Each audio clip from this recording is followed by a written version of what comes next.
bernyanyi bagimu selama aku hidup. Ya Allahku, aku hendak bermazmur bagimu selagi ku ada. Inilah yang ku renungkan setiap waktu. Nyanyian pujian dan pengagungan kepadamu.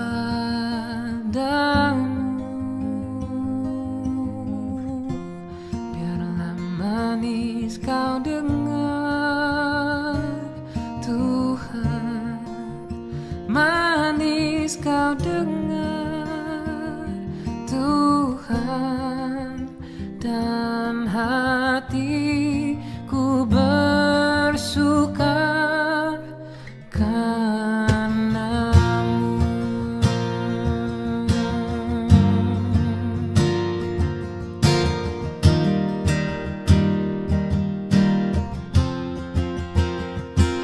Ya Tuhanku, aku hendak bernyanyi bagimu selama aku hidup. Ya Allahku, aku hendak bermazmur bagimu selagi ku ada. Inilah yang ku renungkan setiap waktu. Nyanyian pujian dan pengagungan kepadamu.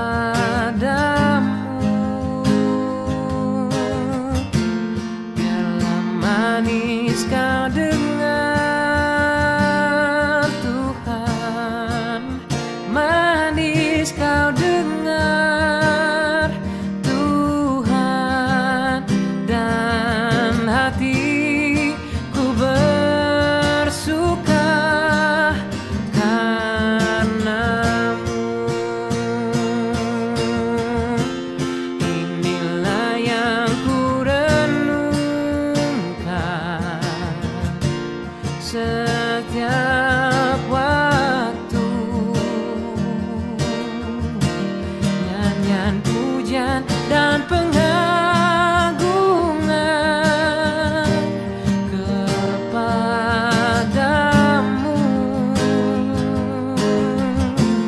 Biarlah manis kau dengar, Tuhan, manis kau dengar, Tuhan, dan hatiku bersuka karena-Mu, dan hatiku bersuka karena-Mu. Oh Yesus, dan hatiku bersuka karena-Mu.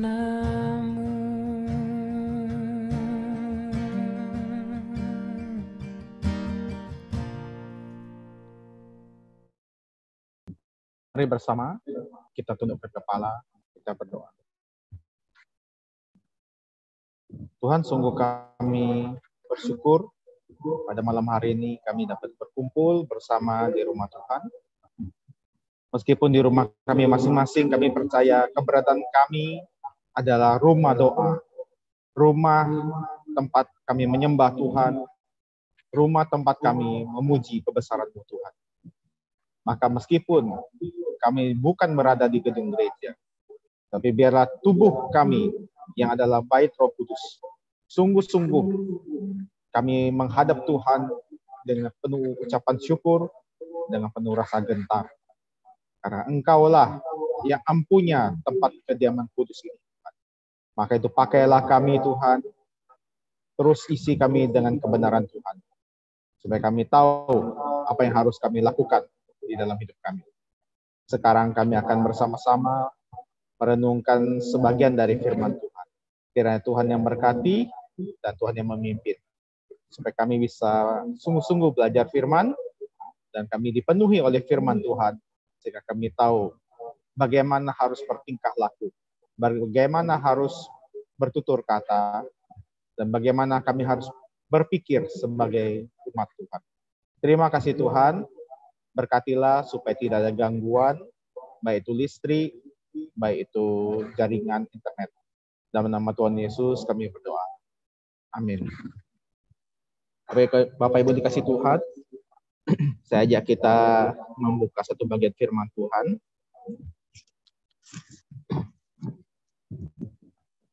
Efesus pasal 5.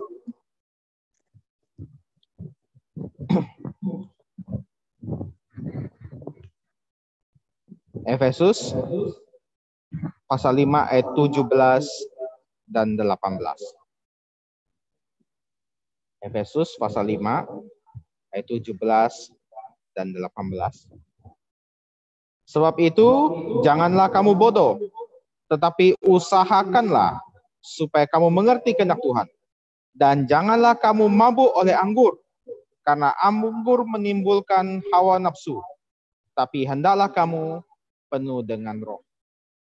Bapak Ibu kasih Tuhan, apa yang akan saya sampaikan ini terinspirasi dari khotbah Pantekosta kemarin ya, dari pendeta yang namanya Pendeta Wilson Sutanto.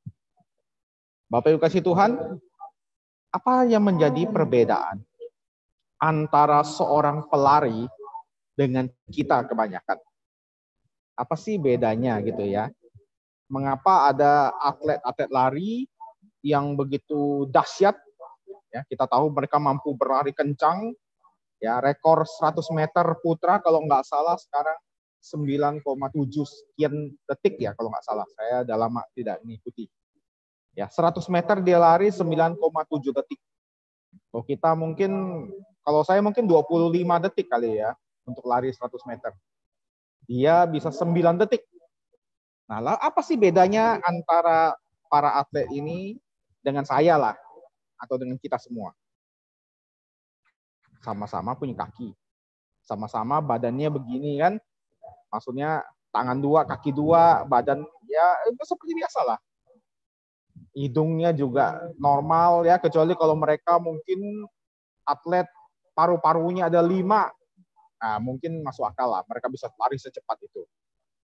Tapi mungkin sama gitu ya, bukan mungkin, tapi memang sama dengan kita ya, punya paru-parunya 1, kakinya 2. Tapi mengapa mereka bisa berlari begitu kencang? Tapi kita ini nggak bisa lari secepat mereka. Ada yang mengatakan itu latihan, ya, karena mereka sering berlatih tiap hari. Tapi saya rasa bukan hanya itu sih ya.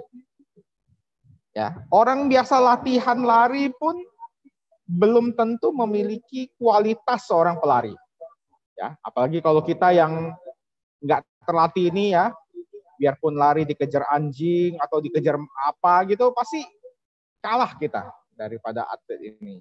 Nah, apa bedanya Bapak Ibu dikasih Tuhan? Bedanya sebenarnya sangat simpel, sangat sederhana.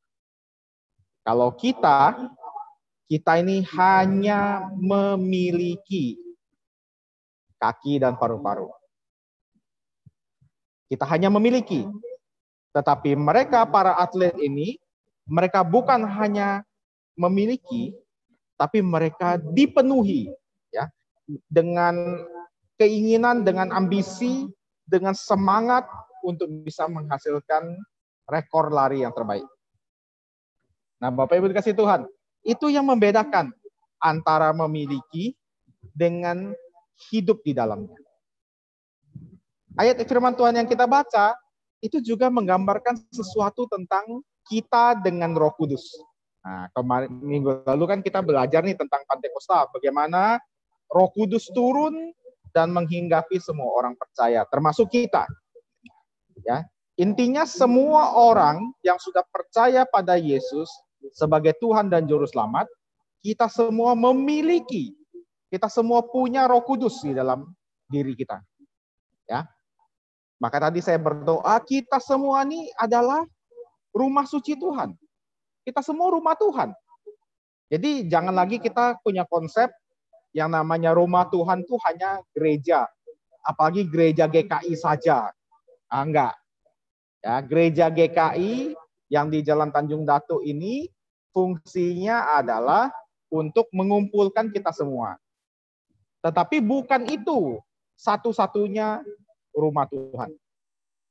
Rumah Tuhan adalah setiap kita yang sudah percaya pada Tuhan, yang sudah menerima Yesus sebagai Juru Selamat. Nah, kita sudah dimeteraikan oleh Roh Kudus. Kita sudah menerima lawatan dari Roh Kudus. Tetapi masalahnya, kita hanya memiliki materai itu. Kita hanya merasa, ya apalagi nih merasa memiliki Roh Kudus. Tetapi apakah kita sungguh-sungguh ada di dalamnya? Bukankah kita bisa melihat, Bapak Ibu dikasih Tuhan, betapa banyak orang yang mengaku orang Kristen, tetapi mungkin gaya hidupnya, kalau kita mengenal lebih jauh, kita lihat dengan lebih dekat, wah, kita bisa lemah iman mungkin ya, bisa guncang imannya. Nah, itu kenapa bisa begitu? Padahal sama-sama mengaku percaya Tuhan. Sama-sama mungkin merasa ya, dipenuhi oleh Roh Kudus. Tapi mengapa bisa beda? Kenapa bisa bertolak belakang hidupnya? Saya masih ingat ketika saya masih di Pontianak, Bapak Ibu ya. Satu kali ya, saya bertemu dengan seorang bapak. Ya, bincang-bincang gitu ya. Nah, saya tanya, kebetulan saya mau cari teman saya gitu ya. Mana si Apeng? Nah, ini nama samaran ya. Mana si Apeng nih ya? Kok nggak lama nggak ketemu. Bapak itu kebetulan tidak mengenal saya, Bapak. Dia bilang, "Oh, kau cari si Apeng ya?" Wah, itu kurang ngajar itu orang. Kenapa pula nih? Padahal Apeng ini rekan pelayanan kita di gereja, gitu ya. Ini orang yang kita tahu, wah kalau pelayanan ya nggak hebat sih, tapi ya bolehlah diandalkan gitu ya. Kenapa ini Bapak tiba-tiba marah waktu saya sebut nama Apeng? Rupanya Bapak ini bercerita, dia itu juga lagi marah sama si Apeng, teman saya ini. Kenapa? Karena teman saya ini tanda kutip menipu dia. Sehingga itu menurut pengakuan Bapak ini. Ya, saya nggak tahu lah bagaimana jenis penipuannya dan sebagainya macam. Tapi yang jelas Bapak itu marah, gitu ya. Kemudian dia berkata, wah itu ya si Apeng tuh ya. Kamu tahu nggak? Dia tuh beribadah di gereja ini nih, gitu ya, gereja saya gitu ya. No, dia kalau hari Minggu nampak hebat, nampak rapi, nampak sungguh-sungguh gitu ya. Padahal dia nipu saya tuh, makan uang saya. Nah, saya nggak tahu ya beneran atau enggak itu ya Bapak Ibu ya. Tetapi itu menggambarkan bahwa di mata orang yang nggak percaya Tuhan, yang belum percaya Tuhan ini, nampaknya ada dua jenis tipe orang Kristen. Ada yang mungkin ya baik-baik saja, ada yang tidak. Kenapa bisa demikian Bapak Ibu? Kembali kita bisa melihat firman Tuhan ya. Di ayat 18, ini ada satu permainan kata yang menarik Bapak Ibu ya. Kalau kita lihat dalam bahasa Indonesianya mungkin kurang terlihat dengan jelas. Tetapi kalau kita lihat dalam bahasa asli atau dalam bahasa Inggris, ini nampak permainan katanya ya. Bahasa Indonesia berkata, janganlah kamu mabuk oleh anggur, karena anggur menimbulkan hawa nafsu. tetapi hendaklah kamu penuh dengan roh. Nah, itu kita nggak nampak. Kita nggak kelihatan apa permainan katanya. Tapi kalau kita pakai bahasa Inggris, Bapak Ibu, penuh dengan roh, itu dalam bahasa Inggrisnya adalah be filled atau always filled with the Spirit. Nah, jadi ada permainan kata. Jadi dibandingkan dua orang, yang pertama yang dipenuhi oleh anggur, always be filled with wine. Yang kedua, always be filled by the Spirit. Nampaknya ini sesuatu yang lucu ya. Apa sih hubungan roh dengan anggur? Tetapi sesungguhnya Bapak Ibu dikasih Tuhan, itulah suatu pengamatan observasi yang luar biasa. Kenapa saya bilang luar biasa? Karena orang yang dipenuhi anggur itu sama gelagatnya, sama manifestasinya, sama tampaknya dengan dipenuhi roh. Nah, apa itu coba? Orang dipenuhi anggur di sini maksudnya adalah orang yang mabuk. Gitu ya. Orang yang mabuk, minum anggur, minum minuman keras sampai dia kehilangan kesadaran. Ya.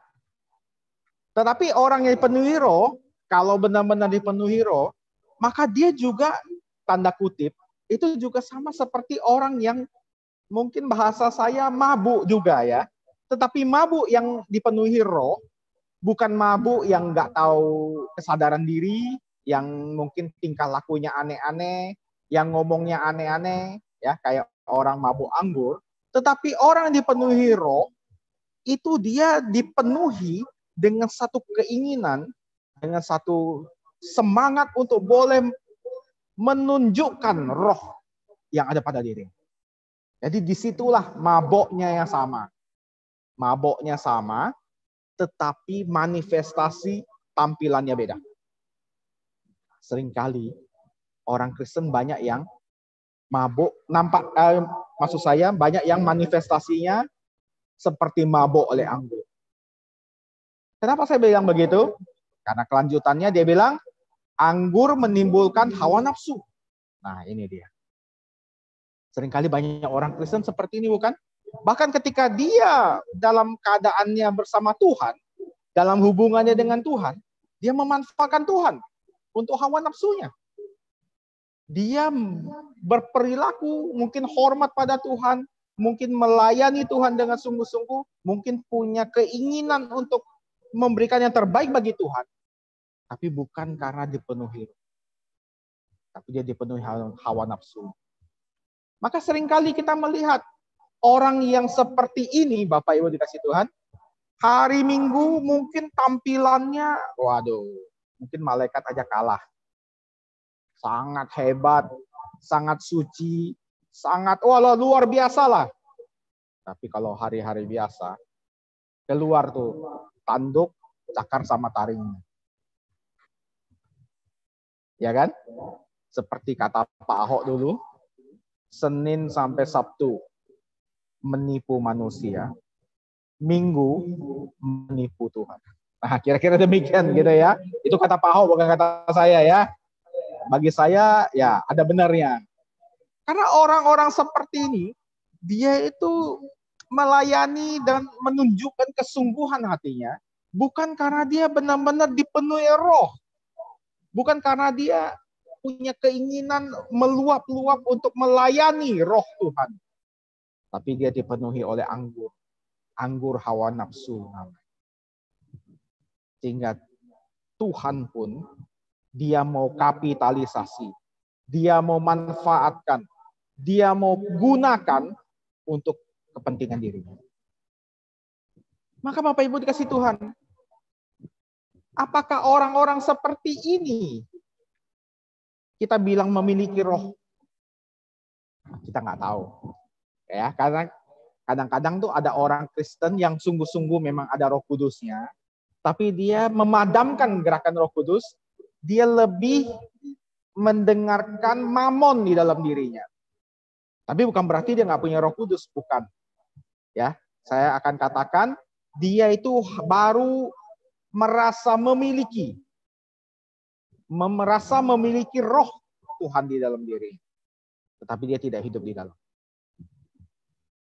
Bukan ini yang dicari oleh Tuhan, Bapak Ibu dikasih Tuhan. Tuhan tidak cari orang Kristen yang nampak luarnya melayani. Enggak. Tuhan tidak cari orang Kristen yang nampak luarnya itu soleh. Nampak luarnya itu mau melayani. Nampak luarnya itu mau sungguh-sungguh pada Tuhan. Enggak. Tuhan tidak mau. Itu sama dengan orang yang dipenuhi oleh anggur hawa nafsu. Tapi yang Tuhan mau adalah orang-orang Kristen yang selalu dipenuhi oleh Roh Kudus ya, yang selalu hidupnya itu tidak perlu menunjukkan kehebatannya gitu ya, tetapi dia dengan meluap-luap dia ingin memuliakan Roh Tuhan yang ada pada diri. Dia ingin agar hidupnya yang sementara ini bisa memuliakan nama Tuhan. Dia ingin agar hidupnya sementara ini untuk melayani Roh Tuhan yang ada pada diri. Nah, ini yang dicari oleh Tuhan dari semua orang Kristen, Bapak Ibu dikasih Tuhan. Ya. Maka itu seringkali mungkin kita kalau melihat di dalam dunia luar gitu ya, agama-agama yang ada di dunia ini seringkali memiliki keinginan untuk menambah jumlah. Ya, kalau bisa ya sebanyak-banyaknya gitu ya. Tetapi sesungguhnya orang Kristen itu bukan demikian. Tuhan tidak pernah mau mencari jumlah yang banyak. Kalau kita kembali ke perjanjian lama, Bapak Ibu, ada satu cerita favorit yang selalu saya bawakan untuk contoh ini. Apa itu? Cerita Gideon. Bagaimana Gideon menghadapi musuhnya, ya, saya lupa apakah orang Filistin ya atau orang apa saya lupa.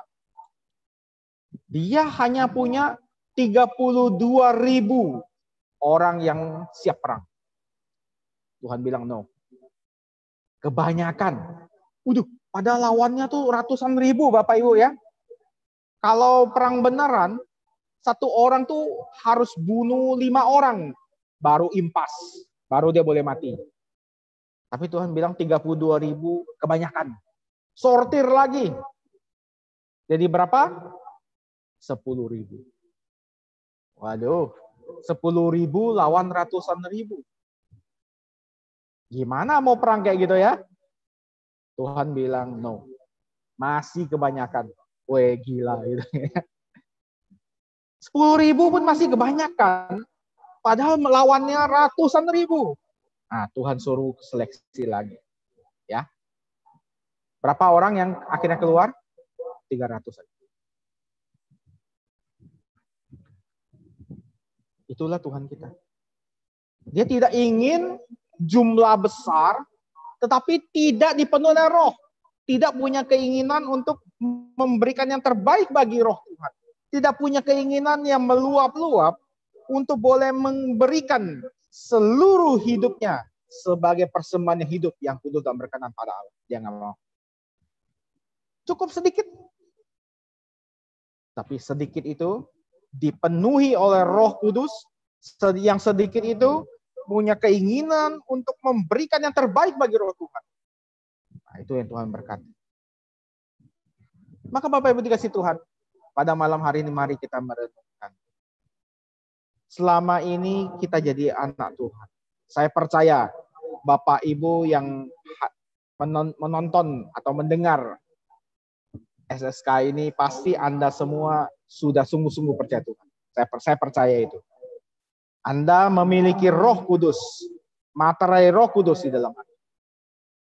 Tapi pertanyaannya, berapa kali di hidup engkau dipenuhi oleh Roh Kudus? Dan berapa kali di hidupmu engkau dipenuhi oleh anggur hawa nafsu? Bapak kasih Tuhan, saya sendiri pun seringkali jatuh dalam. Kenapa? Karena kita manusia egois. Kita ini adalah manusia yang mementingkan ego masing-masing. Karena itu, kita harus terus-menerus latihan. Berlatih. Berlatih untuk lebih mementingkan Roh Kudus yang ada dalam diri kita. Lebih mementingkan untuk memberikan yang terbaik dari hati kita yang meluap-luap untuk memuliakan Roh. Nah, Bapak Ibu dikasih Tuhan. Mari kita belajar untuk berjanji mulai malam. Ya. Roh Kudus sudah datang dalam dunia 2000 tahun yang lalu. Yang hari Minggu kemarin kita peringati bersama. Tapi pertanyaannya ada. Apakah kita sungguh-sungguh sudah dipenuhi oleh Roh Kudus itu? Jikalau belum, mari ingat perkataan Tuhan. Kamu hanya bisa memilih menyembah Allah atau menyembah Mammon. Kita tidak bisa dua-duanya, Bapak Ibu. Kita tidak bisa hanya memiliki, tapi tidak menghidupi. Tidak bisa. Maka mari kita belajar. Pada malam hari ini kita berjanji pada Tuhan. Tuhan, aku mau hidup dalam Roh. Aku mau dipenuhi dalam Roh-Mu. Aku mau menunjukkan pada semua orang bahwa Roh Tuhan yang ada padaku adalah Roh yang hidup. Roh yang kudus dan Roh yang rindu untuk boleh memenangkan banyak orang mengenal pada Tuhan. Jadi sebenarnya jadi orang Kristen tuh gampang-gampang susah. Gampang karena keselamatan itu cukup percaya dan sungguh-sungguh pada Tuhan. Tapi ada susahnya. Karena percaya tidak cukup hanya di mulut. Harus keluar dari hati, dari tingkah laku, dari perkataan, dari pikiran. Itulah selama kita hidup di dunia kita belajar terus-menerus untuk dipenuhi Roh Kudus. Mari kita belajar bersama. Dan mari kita berjanji pada Tuhan kalau kita mau dipenuhi oleh Roh Tuhan. Mari tundukkan kepala. Kita berdoa. Tuhan, kami sungguh bersyukur kalau pada malam ini kami belajar satu kebenaran Tuhan, terutama berkaitan dengan dipenuhi anggur dan dipenuhi Roh Tuhan. Seringkali Tuhan di hidup kami ini, kami yang sudah mengaku percaya pada Tuhan, tapi kami lebih memilih dipenuhi oleh anggur hawa nafsu, oleh anggur keegoisan, oleh anggur yang memabukkan kami, membuat kami terpacu untuk sekuat-kuat kami mengejar materi di dunia, nama baik, popularitas, mungkin kuasa, dan apapun juga itu. Dan semua itu kami kejar untuk memenuhi hawa nafsu kami. Bahkan mungkin tidak jarang kami pun memanfaatkan Tuhan. Kami berdoa supaya Tuhan memenuhi hawa nafsu kami. Kami berdoa supaya Tuhan mau memberikan yang terbaik bagi kami, supaya kami bisa dengan sombongnya, dengan pongahnya, menunjukkan bahwa kami adalah umat Tuhan. Ampuni kami Tuhan, ketika kami pernah berlaku seperti itu. Tapi Tuhan, kami belajar firman bahwa kami harus senantiasa dipenuhi oleh Roh Tuhan. Senantiasa dikontrol oleh Roh Tuhan. Karena Roh Tuhan yang sudah memateraikan diri, memateraikan keselamatan di dalam diri kami, tidak ingin hanya menjadi peran pembantu saja. Hanya menjadi predikat tambahan di dalam hidup kami. Hanya menjadi pemuas hawa nafsu kami. Roh Tuhan, Roh Kudus Tuhan ingin agar kami pun taat padanya. Tuhan, bantu kami. Allah Roh Kudus, bantu kami. Supaya hidup kami, Tuhan, senantiasa waspada, senantiasa ingat bahwa kami hidup bukan untuk memperkaya diri kami. Membuat diri kami masyhur, membuat diri kami terkenal, punya kuasa sebesar-besarnya. Tapi hidup kami yang sementara ini adalah untuk memuliakan Roh Tuhan yang telah menyelamatkan kami. Terima kasih Tuhan. Berkati kami, tolong kami, supaya kami boleh sungguh-sungguh hidup dipenuhi oleh Roh Tuhan. Dalam nama Tuhan Yesus, kami berdoa. Amin. Bapak Ibu dikasih Tuhan, mari kita mendengar lagi satu lagu pujian sebelum nanti kita tutup bersama di dalam doa.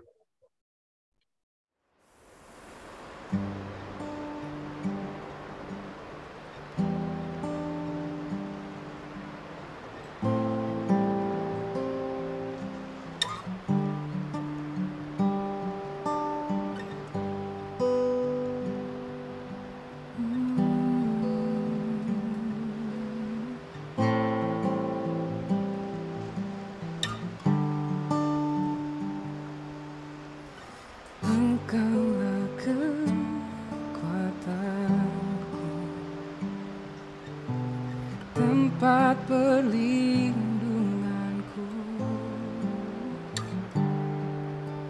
saat badai menerpa, aku tak akan goyah, aku tak akan goyah, sebab Kau sertaku.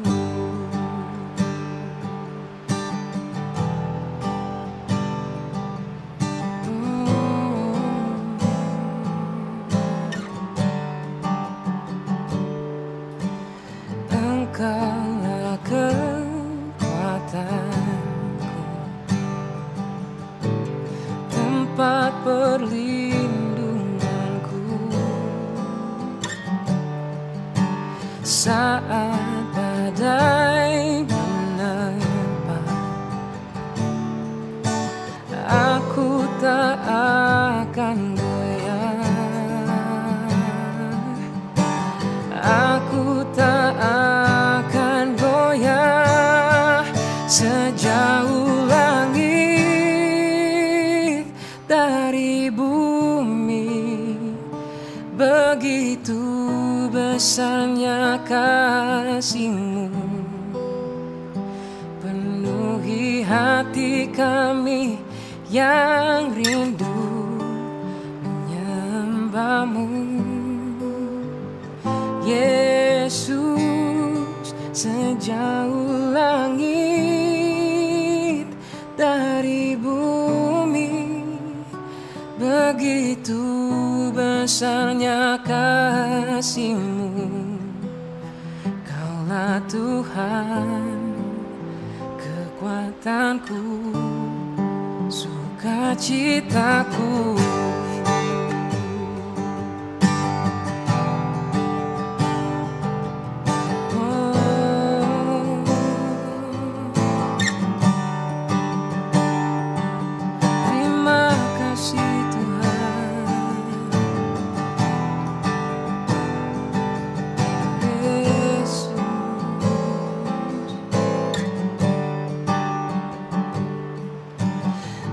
Engkaulah kekuatanku, tempat perlindunganku saat badai menerpa, aku tak akan goyah, oh aku tak akan goyah, sejauh langit dari bumi, begitu besarnya kasih-Mu, penuhi hati kami yang rindu menyembah-Mu. Yesus, sejauh langit dari bumi, begitu besarnya kasih-Mu. Kaulah Tuhan, kekuatanku, sukacitaku. Oh Yesus, Kaulah Tuhan, kekuatanku,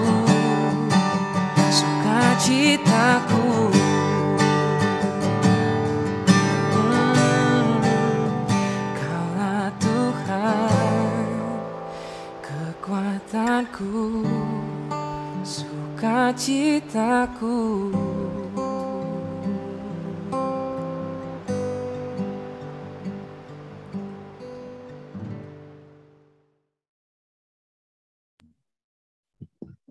Mari bersama kita tutup SSK pada malam ini di dalam doa. Sungguh kami mengucap syukur dan berterima kasih ya Tuhan. Karena kembali pada malam hari ini, Engkau menyegarkan kami semua dengan firman-Mu. Kami diberikan kesempatan untuk boleh kembali memuji, memuliakan nama Tuhan. Kami juga boleh diberikan kesempatan untuk melihat diri kami melalui kacamata firman Tuhan. Melalui cermin yang Tuhan berikan oleh firman. Ya Tuhan, kami berdoa kiranya Tuhan yang terus membantu kami supaya kami tahu bagaimana caranya harus hidup sebagai orang yang sudah ditebus oleh Tuhan. Karena kami percaya semenjak kami ditebus oleh Tuhan, kami memiliki misi dari Tuhan. Misi untuk melakukan pekerjaan-pekerjaan Tuhan di dalam hidup ini. Agar semua orang yang bersentuhan dengan kami, mereka memperoleh berkat. Mereka boleh mengenal Tuhan yang hidup melalui hidup kami. Tuhan, sekali lagi kami berdoa. Kiranya Engkau mendengarkan doa kami ini, supaya kami semua boleh diberikan hati untuk menjadi saksi Tuhan yang hidup, yang boleh menyaksikan, memberikan kesaksian tentang begitu besarnya, begitu hidupnya Tuhan yang kami sembah. Terima kasih Tuhan. Kami sekali lagi rindu untuk boleh berbuat sesuatu demi kemuliaan nama-Mu. Pada malam ini kami mau berdoa Tuhan untuk beberapa orang yang perlu untuk didoakan. Kami berdoa untuk Pak Victor yang juga sedang dalam masa-masa penanganan medis. Ya Tuhan yang kiranya berkati dan menolong dia dalam segala upaya medis yang dia jalani. Kami berdoa untuk Ibu Lilian yang mungkin juga perlu diberikan kekuatan oleh Tuhan untuk fisiknya. Kami berdoa untuk cucunya, Saudara Dede, biar Tuhan yang kiranya terus berikan kekuatan dan Tuhan yang berikan kesembuhan dari sakit penyakitnya. Kami berdoa untuk Pak Ernest supaya juga terus diberikan tubuh yang fit, kekuatan. Demikian pula kami berdoa untuk saudara-saudara lain yang mungkin tidak kami tahu bagaimana kondisinya saat ini. Tapi kami tahu Tuhan yang mendengarkan doa mereka yang sedang berada dalam kesulitan, dalam kesakitan. Kiranya Tuhan yang berkenan untuk mendengar, dan Engkau yang berkenan meringankan beban penyakitnya, dan Engkau yang berikan kesembuhan.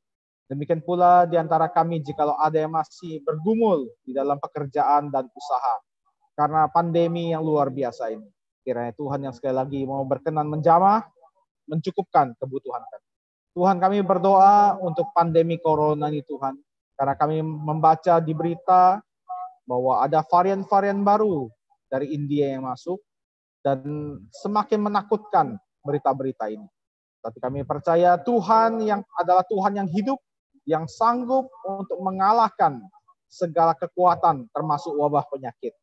Kiranya Tuhan yang berkenan untuk bekerja, untuk boleh menghalau wabah pandemi corona ini Tuhan. Supaya hidup kami boleh kembali normal seperti sedia kala. Supaya hidup kami boleh kembali bekerja dengan baik, usaha-usaha boleh pulih, dan negara kami pun boleh kembali pulih ekonominya. Terima kasih Tuhan, kiranya Engkau mendengarkan doa kami, dan Engkau yang menolong kami pada malam ini. Kami mau istirahat. Kiranya Tuhan yang pimpin istirahat malam ini, berikan kami kesehatan, tubuh yang segar besok hari, dan berikan kami hati untuk dengan meluap-luap memberikan pelayanan terbaik, bukan kepada manusia, tapi kepada Tuhan, kepada roh Tuhan yang ada dalam diri kami. Kiranya apapun yang kami lakukan untuk Tuhan, bukan untuk manusia. Pakailah kami Tuhan, kuasailah diri kami, kuasailah hati kami, supaya kami boleh memuliakan nama Tuhan, menjadi bejana yang kudus, yang boleh dipakai untuk pekerjaan Tuhan yang mulia. Terima kasih Tuhan, kami akan berpisah malam ini, tapi kami percaya di dalam Tuhan, kami tidak akan terpisah selama-lamanya. Dalam nama Tuhan Yesus, kami berdoa. Amin.